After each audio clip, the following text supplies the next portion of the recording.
Խաղաղության պայմանագիրը կստորագրեմ, թե չէ, այո, կստորագրեմ։ Ինչի՞ չեմ ստորագրի, բայց առաջինը թող Ադրբեջանի նախագահը ստորագրի։ Ադրբեջանի նախագահը կստորագրի, մի անգամից նույն րոպեին ես կստորագրեմ։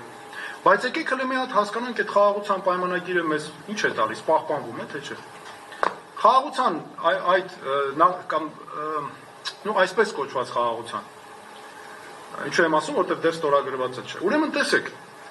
ինչ է կատարվում։ Դեռ չստորագրված Ադրբեջանի նախագահը Ամերիկայի Միացյալ Նահանգների հետ հանդիպումից հետո դուրս է գալիս, միանգամից ասում է Հայաստանը պետք է փոխի իր սահմանադրությունը։ Այն պայմաններում, երբ այդ պայմանագրի մեջ գրված է, կողմերը չեն միջամտում իրար ներքին գործերի։ Հիմա Հայաստանը պետք է սահմանադրություն փոխելի Ադրբեջանի պահանջով, ոչ, այդպես բան չկա։ Ես Ադրբեջանի պահանջով երբեք սահմանադրություն չեմ փոխելու, չի կարող ուրիշ երկրի նախագահ, որը եկել է իմ երկիր ուզում է ոչնչացնել, ես իր պահանջով սահմանադրություն փոխեմ, չկա այդպես բան։ Մյուսը այդ թրիփի պայմանագիրը ստորագրելուց մոտավորապես 10 օր անց Ադրբեջանի նախագահը գնում է ելույթ անելու, ասում է Հայաստանի հասարակությունը հիվանդ է։ Բա դա չխախտեց պայմանագրի մյուս կետը, որ ռասիզմ չեմ կարել, չպետք է տարածեն, թշնամանք եւ այլն։ Այսինքն դա մենակ մեզ է վերաբերվում, պայմանագրում կետ են դրել, որ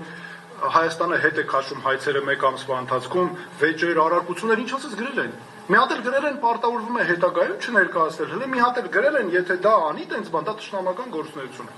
Այսինքն չհասկացա, այդ խաղաղության պայմանագիրը մեզ է վերաբերում։ Խաղաղության իրական պայմանագիրը ինձ համար թրիփի պայմանագիրն է։ Այդ դա է ինձ համար իրական խաղաղության պայմանագիրը։ Մենք պետք է ԱՄՆ-ի պես երկրի հզոր միջնորդական առաքելությունը այնպես օգտագործենք, որ ծառայի մեր երկրի շահերի ժողովուրդը։ Այսօր ինչ անում, Փաշինյանը Ադրբեջանի նախագահի պահանջներին ինչ ունենք տալով ամբողջությամբ մսխում է ամերիկյան այս հզորագույն միջնորդությունը։ Դες ո՞նց կարելի է անել։ Ինձ համար շատ հետաքրքիր է, մեր ամերիկյան գործընկերները պետք է իմանան սրա մասին։ Նա խաղում է, օգնում է Ադրբեջանի նախագահին, որ կոծկեն այն ինչ անում են եւ դրանով հեղինակազրկում են Ամերիկայի Միացյալ Նահանգների միջնորդական առաքելությունը։